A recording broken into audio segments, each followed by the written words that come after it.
Bapak Ibu sekalian, kita membahas pokok pertama mengenai berarti dan berbahayanya mempelajari mata kuliah ini.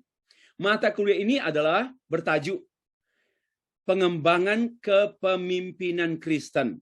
Saya mau nyatakan, apa signifikansinya sih di subjek mata kuliah ini dipelajari?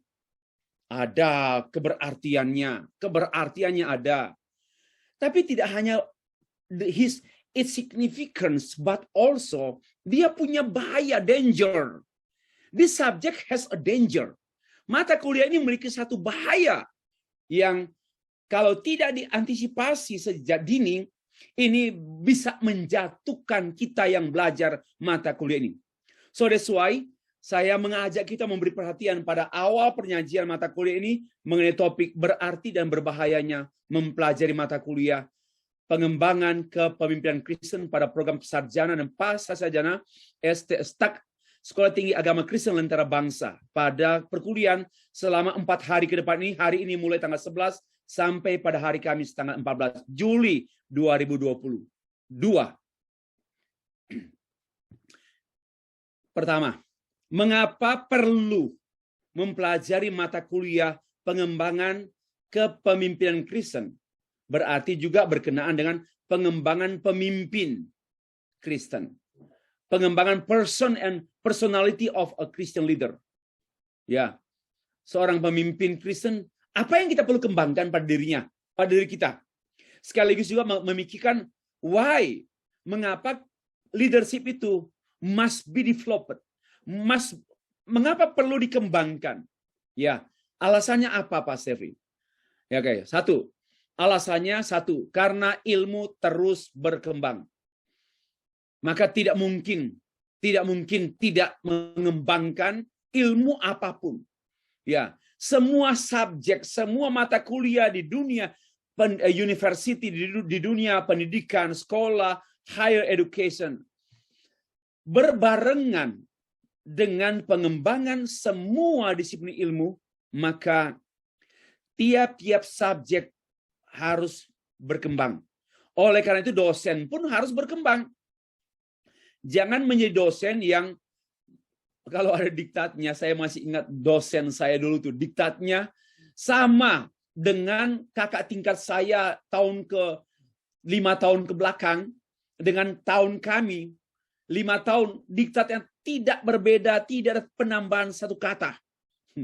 Ini berdosa loh, Bu. Selama 5 tahun dunia berubah. Masa diktat tidak berubah? Konten daripada mata kuliah tidak berubah. Ini kan tidak mungkin. Ya, tidak mungkin. Lagi pula saya benci dan saya nggak suka mengajar untuk pengulangan.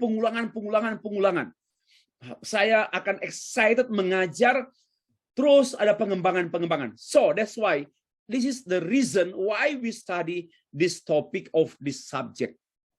Karena ilmu terus berkembang. Maka pengembangan kepemimpinan juga suatu tuntutan pengembangan ilmu.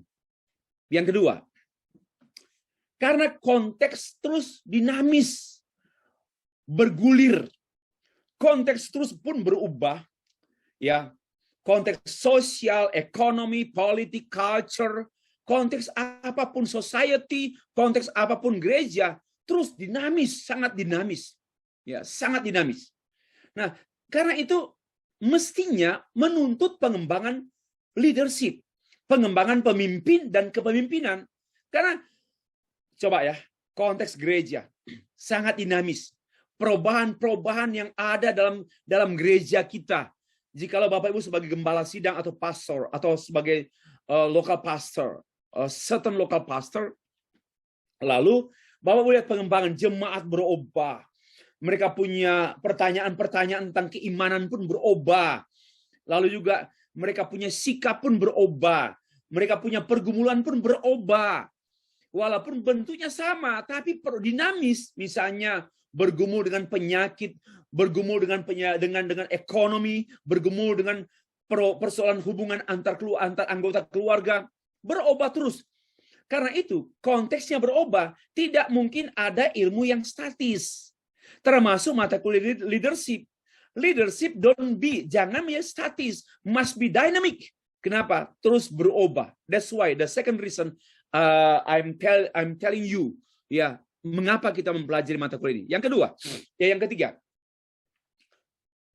masih berkaitan erat dengan poin 1, poin 2, maka yang ketiga, zaman juga terus berubah. Ya, pada waktu saya bicara soal age itu zaman, ya, atau modern era, or postmodern era, or pre-modern era, zaman berubah. Itu juga kita juga menuntut perubahan diri kita hamba Tuhan. Jangan menjadi hamba Tuhan masa kini, tapi perilakunya masa lalu. Jangan menjadi hamba Tuhan masa kini, tapi cara pikirnya masa lalu. Kan lucu sekali. Karena itulah, kalau Bapak Ibu berhenti kuliah, berhenti belajar, itu satu bahaya besar bagi hamba Tuhan, berhenti belajar.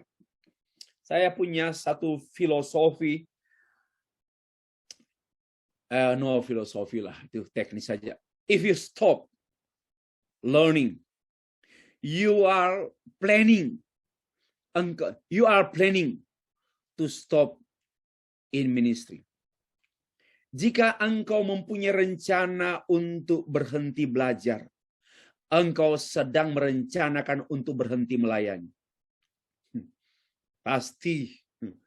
Karena di antaranya, zaman menuntut. Pak, Bu, saya bicara zaman ini bukan bicara soal times, bukan bicara hanya pergantian waktu, tapi ini menyangkut paradigm. Terjadi perubahan paradigma. Di jemaat pun ada perubahan paradigma. Bahkan society pun mengalami perubahan paradigm. So must diresponi dengan perubahan diri kita sebagai pemimpin. Bapak Ibu, memimpin gereja 20 tahun yang lalu sangatlah berbeda dengan memimpin gereja pada tahun ini. Ya. Pada tahun ini. Karena itu Bapak Ibu yang tamat doktor dari Jerman sekalipun, dari Amerika dan sekarang ke Amerika, pada 20 tahun yang lalu membawa ilmu PhD in leadership dari Pasadena, Amerika 20 tahun yang lalu masih dengan hal yang sama diterapkan masa kini. Ini bagi saya ini sesuatu yang lucu sekali. Lebih lucu daripada extravaganza. Lebih lucu daripada extravaganza. Karena tidak mungkin, ya, tidak mungkin kita masih menerapkan leadership pada masa 20 tahun yang lalu, pada waktu 20 lalu kita pelajari untuk masa kini. Itu orang yang kalau kasarnya saya katakan not wise. Not wise. Even though you are right, but you are not wise. You are not wise. Sekalipun kau benar, ngomong benar, but not wise. Kenapa? Itu benarmu itu cocok untuk 20 tahun yang lalu. Tentu saya bukanlah orang yang anti absolute truth. No, absolute. Kebenaran mutlak itu memang kebenaran mutlak tak berubah. Tetapi penjelasan harus berubah. Listen to me. Pengertian harus berubah. Kebenaran jangan berubah. Tentulah lucu sekali kalau kebenaran berubah, pengertian berubah. Salah. 2 tambah 2 berubah? Enggak. Dari nenek moyang kita 4 hasilnya. Tetapi pengertian kita bisa berubah tentang 2 tambah 2. Kau tanya apa, Pak Sevri? 2 tambah 2 gelas, 2 tambah 2 potong roti, 2 tambah 2 helai daun, 2 tambah 2 butir pasir, atau 2 tambah 2 kantong angin. Kan beda, toh? Ya, 2 tambah 2 4, tak akan berubah. Tapi kita melihat konteksnya. Saya harap Bapak Ibu must be critical dalam hal ini. Apalagi yang namanya worldview, cara pandang. Ya, kebenaran memang changeless. Ya, tak berubah, eternal. Tetapi how do we understand the truth? And how do we explain it? Understanding kita dan explanation kita harus berubah terus. Karena pun kita menyajikan pada orang-orang yang berganti-ganti zaman, berubah. That's why the third reason why mengapa kita mempelajari pengembangan pemimpin dan kepemimpinan Kristen. Yang keempat, karunia Allah menuntut pengembangan. Karunia. Nggak bicara begini, saya sudah beroleh karunia dari Roh Kudus. Haleluya. Lalu nggak mengembangkan diri, nggak mengasah, nggak mentrain, itu bodoh. Kalau saya itu bodoh. Mengapa saya katakan bodoh? Kenapa? Karena salah, karena tidak mau memahami. Kalau salah paham nggak bodoh. Kalau tidak mau memahami namanya bodoh. Ya, Pak Sevi katanya janganlah. Ini walaupun di-record, Pak Sevi, janganlah bicara bodoh. Enggak apa-apa. Kalau begitu hapus aja kata bodoh. Kita kan tidak memaki orang. Ya, saya mau beritahu bahwa kalau saya tidak mau memahami, itu bodoh. Kalau saya salah paham, enggak bodoh. Tapi kalau salah paham terus hal yang sama 3 kali, mulai ke bodoh. Coba ya. Salah paham terus untuk hal yang sama, ya mulai mengarah ke arah kebodohan. Oke, jadi memang Bapak perhatikan, karunia menuntut pengembangan. Saudara mempunyai karunia berkhotbah, tapi tidak membuat latihan, tidak belajar skill of preaching. Bagi saya lucu. Saudara, kita tidak bertanggung jawab dengan karunia. Seorang beroleh 5 talenta, yang lain lagi beroleh 2 talenta, yang lain lagi 1 talenta. Lalu pergilah orang yang beroleh 5 talenta dan dia menghasilkan 5 talenta lagi. Ini namanya dia menyalurkan, dia membagikan, dia mengembangkan ya talenta. Termasuk diantaranya skill. Skill itu tanpa pengembangan diri, tanpa dilatih nggak mungkin. Wong namanya skill. Skill tanpa latihan namanya sikil, you know. Ya, bukan orang Jawa sih, memang nggak ada yang tertawa. Namanya skill must be trained, harus dilatih. Ya, driving itu skill. Apalagi kuliah itu skill loh. Kuliah itu bukan skill, skill. Maka perlu ada kecerdasan, keterampilan belajar. Karena memang bagi saya, mengapa saya kuliah, studi sampai level manapun? Kenapa? Karena ini keterampilan. Keterampilan ini berhenti, ya kita akan kaku dan kita akan merosot. Kalau kita berhenti belajar, kita akan kaku dulu. Lalu mandek. Mandek akhirnya inna lillahi wa inna ilaihi rajiun. Akhirnya apa? Pengangguran. Kenapa? Nggak diundang lagi, nggak diminta mengajar lagi, nggak diminta khotbah lagi. Kenapa? Oh, itu saja, bosan. Itu saja juga karena orang nggak ada pengembangan diri. Jangan undang pendeta itu. Kenapa? Khotbahnya 30 tahun yang lalu dengan sekarang sama. Kita sudah dengar 7 kali. Kenapa? Ini kan sesuatu yang menyedihkan dan memalukan. Oke. Sekarang yang kedua. Tadi kita bahas reason. Mengapa kita mempelajari mata kuliah pengembangan kepemimpinan Kristen. Nah sekarang bagus ya tadi. Wah kita harus belajar dan berharap Tuhan memfasilitasi mata kuliah ini untuk terjadi dorongan pada terhadap kita terbuka untuk pengembangan diri. Terbuka. Ya, kata-kata yang saya pilih, bukan sekedar bicara. Mata kuliah ini tidak membuat kita menjadi orang yang terampil memimpin. Tidak. Mata kuliah ini memfasilitasi kita, insya Allah dapat pencerahan, dorongan, mata terbuka. Baru ada Tuhan buka jalan dan Tuhan lengkapi. Tapi jangan lupa, mata kuliah ini memiliki another side, sisi lain. Ya, bahaya. Ada bahaya pengembangan leadership. Itulah yang ditanyakan oleh salah satu peserta kuliah dari Malaysia di tempat ini. Menyangkut ada bahaya. Ya, he had a good question. Apa bahayanya? 1, bisa-bisa mengabaikan kehendak Allah. Pak David juga punya pertanyaan tadi berkenaan dengan tiga orang. Saya belum menyebut tokoh. 3 orang yang cukup famous sebagai motivator dunia. Lagi pula mereka itu memang penganut teori pemimpin itu dibentuk. Pemimpin itu diciptakan. Maka itu mereka punya teori-teori bagaimana menciptakan pemimpin. Nah, ada bahaya besar mengabaikan kehendak Tuhan. Ya, ada bahaya besar. Persoalannya begini, apakah memang Tuhan menghendaki seorang memimpin? Lalu orang berebutan kursi. Kursi hanya 1. Lalu yang belajar kepemimpinan 20 orang, 30 orang, kursi hanya 1. Kalau orang yang menempatkan kehendak Allah di atas segala-galanya, the first and the foremost, yang pertama dan yang utama adalah God's will. Maka ini pengembangan leadership, never mind. Ya, tidak menjadi masalah.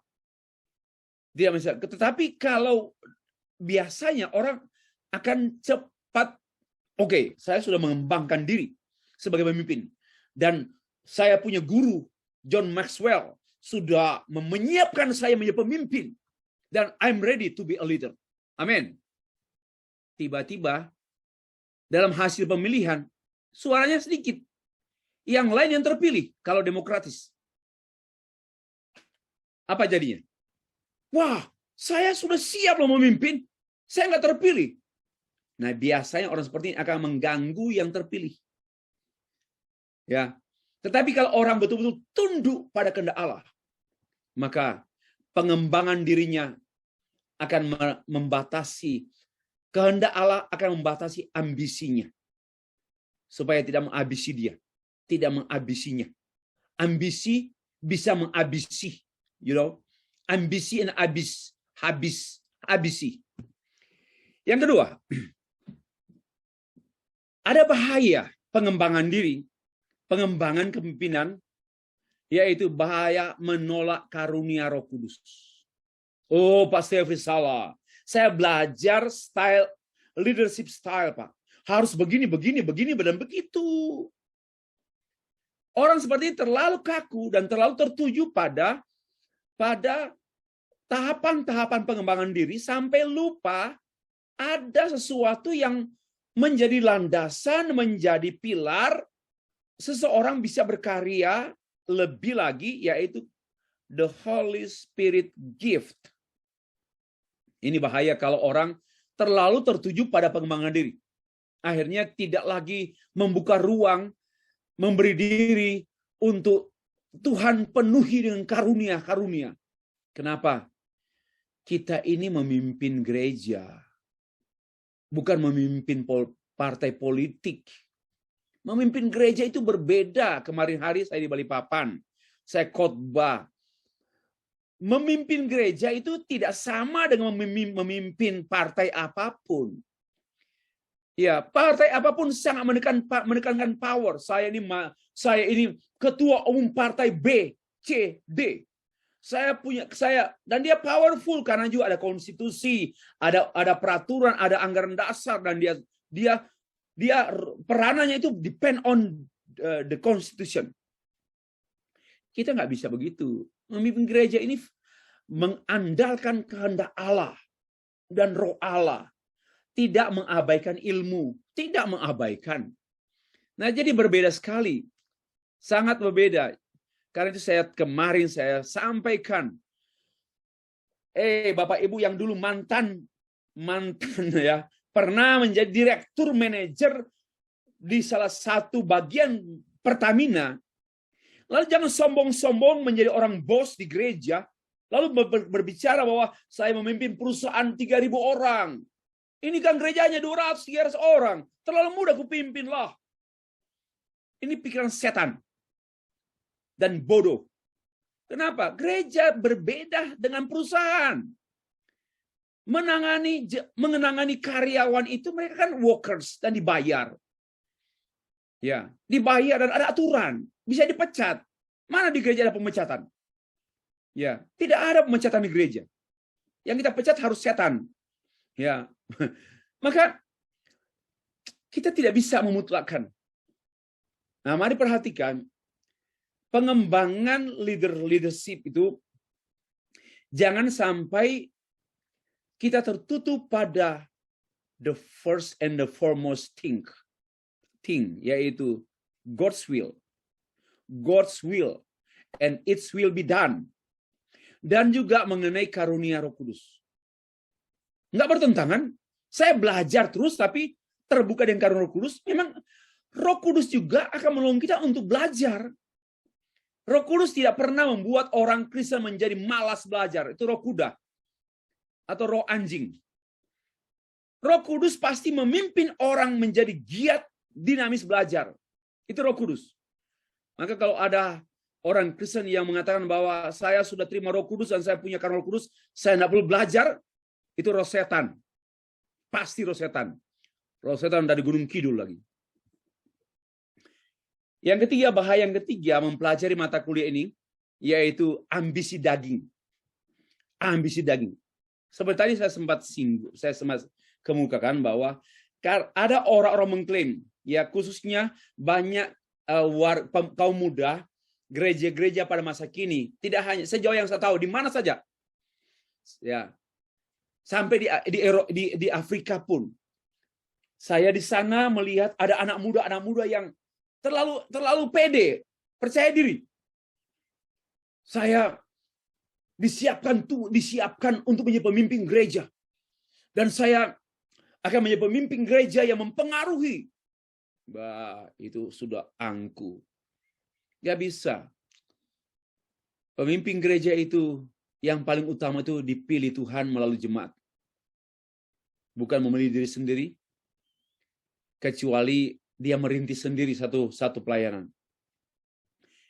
Biasanya teori-teori pengembangan diri dan pengembangan kepemimpinan sangat rawan untuk membuat orang menjadi berambisius. Ya, ambisinya ambisi daging. Bukan ambisi roh, bukan ya, ambisius, menjadi ambisius, merebut kursi, mencegal orang, menendang orang, menurunkan orang, menaikkan diri sendiri. Hati-hati dengan kata pengembangan diri. Yang keempat, nah memang kalau kita mempelajari pengembangan kepemimpinan Kristen, hati-hati dengan bahaya yang keempat, yaitu kita akan cenderung berkompetisi. Oke, nggak apa-apa, kita demokrasi aja. Ya oke, jujur ya, kamu presentasi visi misimu, saya presentasi visi misi saya. Arogansi sekali. Arogansi sekali. Ya. You present your vision and mission, and me too, I will present my vision and mission. How to be a leader dari gereja ini. Ini semua tidak sesuai dengan Alkitab. Ya, menjadi berkompetisi. Dan biasanya kompetisi ini ada kompetisi sehat, ada kompetisi yang tidak sehat, yang mengarah ke manipulasi. Ya, memanipulasi suara, memanipulasi orang, memanipulasi pribadi, memanipulasi omongan bohong. Ya. Inilah bahaya pengembangan diri. Ya, biar kita membuat balance ya. Bagus sekali. Yang kelima, bahaya pengembangan pemimpin dan kepemimpinan Kristen. Saya tambahkan sesuatu yang agak kontras. Yang kelima yakni stagnansi kepemimpinan. Memang satu sisi, kalau tidak mengembangkan diri, kita akan stagnan, mandek. Ya, satu sisi ya. Kalau kita tidak mengembangkan passion leadership kita, mata leadership kita, hati leadership kita, style leadership kita, karakter leadership kita, maka kepemimpinan kita akan menuju kepada kematian yang diawali dengan stagnansi. ya stuck, cannot move, apalagi moving to the next level. Tetapi di sisi lain juga, pengembangan pemimpin dan kepemimpinan Kristen bisa membuat kita juga berbahaya ke stagnansi kepemimpinan. Apanya? Kita akan benar-benar berhenti pada pengembangan diri saja yang tidak terbuka pada sesuatu yang melampaui pengembangan diri. Ya, tidak tertuju pada sesuatu yang melampaui pengembangan diri. Apa itu? Yang ini nomor 1, nomor 2. Kehendak Allah dan karunia Roh Kudus. Bagi saya, kehendak Allah dan karunia Roh Kudus melampaui segala bentuk pengalaman proses pengembangan diri. Melampaui, beyond. No, so that's why hati-hati sekali. Kalau kita merasa pengembangan diri dan kita sudah mengembangkan, melihat, mencermati ada pengembangan, nah, bahayanya kita menjadi stagnansi. Apanya, Pak?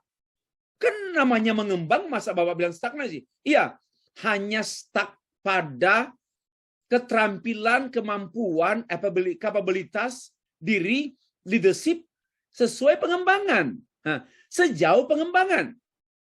Padahal, kepemimpinan itu unlimited, nggak terbatas. Ya, saya harap Bapak Ibu bisa mengikuti apa yang saya sampaikan ini.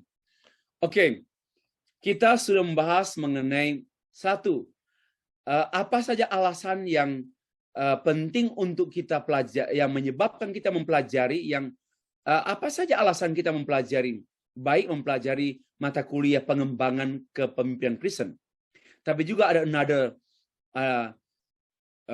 sisi lain bahayanya.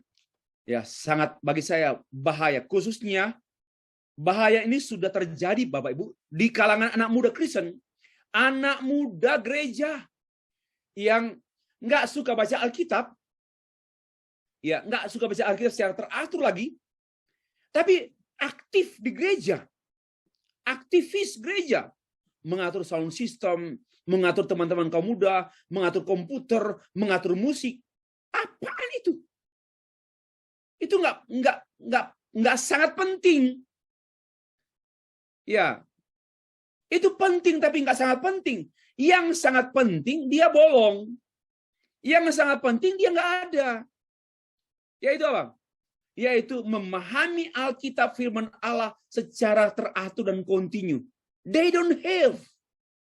Maka itu saya berkali-kali bisa bilang pada para pendeta, hati-hati jangan ditipu oleh anak muda yang kelihatan manis, pendeta, anak muda, pemuda-pemudi yang kelihatan manis, apalagi yang dari kota pergi kuliah, di waktu kuliah kumpul kebo, pulang Christmas, pemimpin di kaum muda, aneh-aneh. Jadi kita harus kritis. Anak muda yang saya segani, anak muda yang mencintai firman Allah, Alkitab. Saya nggak tertarik dengan anak muda yang mempunyai banyak kecakapan komputer, kecakapan mengatur sound system, mengatur gereja, nggak tertarik. Bagi saya itu nomor 2, nomor 7 itu. Yang nomor 1, seorang anak muda mencintai Tuhan, yang nampak pada mencintai reading the Bible every day and hidup sesuai firman. Coba perhatikanlah anak muda di gereja-gereja kita. Jangan dibohongi. Ya, jangan dibohongi. Coba perhatikan anak muda gereja sekarang. Mereka mempunyai pengertian Alkitab enggak secara komprehensif dan mendalam enggak? Jangan coba-coba jadi pemimpin gereja, pemuda gereja, pemimpin anak muda, tapi hanya hobi buat rekreasi, terampil bisa mempengaruhi banyak anak muda. Oh, puji Tuhan, Pak Pendeta senang. Pak Pendeta bilang kepada orang tuanya ini, Ibu, Bapak, anak Bapak, setelah datang ke gereja, memimpin anak muda kami giat semua. Ngomong kosong. Kenapa? Karena dia ganteng. Maka banyak perempuan ke gereja. Ya kan? Karena dia ganteng dan menarik dan supel. Maka banyak orang ke gereja. Kenapa? Karena tertariklah pada manusia. Apa salah? Enggak salah. Tapi bukan itu poinnya. Ya. Lalu dia diberikan menjadi pemimpin. Kemudian karena dia sudah aktivis sebagai pemimpin anak muda, diangkat menjadi majelis perwakilan anak muda, majelis gereja. Tapi orang tuanya tahu nggak suka baca Alkitab dia. Di gereja rohani, di rumah rohana. Rohnya Ana ada pada dia. Inilah yang saya bilang, kita must be realistik ya, harus realistis dan harus kritis dalam hal ini. Oke, demikianlah pemaparan saya mengenai terima kasih mengenai pokok pertama